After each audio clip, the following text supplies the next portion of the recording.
მათ პოლიტიკური განაჩენი საკუთარ თავს გამოუტანეს მაშინ, როდესაც არ აღიარეს ქართული ხალხის ნება 2024 წლის არჩევნებზე და გახდნენ იქცნენ პირდაპირ იარაღი უცხო ძალების ხელში საკუთარი სამშობლოს წინააღმდეგ. ასე რომ კიდევ ერთხელ მათ სალაპარაკო არაფერია.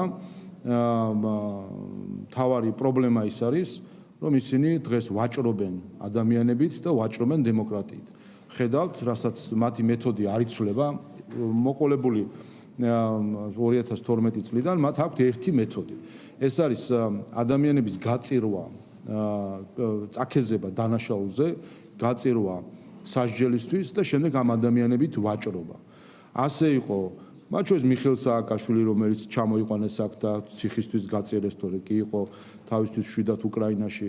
ასე იყო მელიას საქმე, ასე არის მზიამაღლობელის საქმე, ასე არის ყველა ეს საქმეები, სადაც მათ თავად გაწირეს ადამიანები, წააქეზეს ადამიანები დანაშაულზე, შემდეგ გაწირეს ისინი ციხისთვის და მათ შორის უცხოელებმა, მათ შორის ელჩებმა გაწირეს იმით, რომ აქეზებდნენ მათ, რომ არ აღიარო დანაშაული, არ ითანამშრომლო მართლმსაჯულებასთან,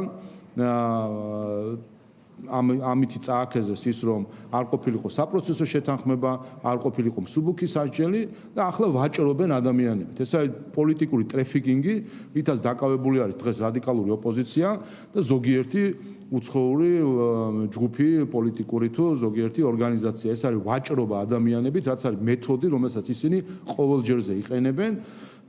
წაიყვან უგულავას ამბები თუ გახსოვთ მაშინ და შემდეგ მსჯელობა აბა შეიწყალებს ვინმე თუ არ შეიწყალებს, იქნება პირობით ვადამდე გათავისუფლება თუ არ იქნება, თუ რა და როგორ იქნება. ჯერ მიყავთ ადამიანები დანაშაულზე, გარედან წაქეზებით და შიგიდან დახმარებით, წირავენ მათ ციხის და შემდეგ ვაჭრობენ ამ ადამიანების ბედით.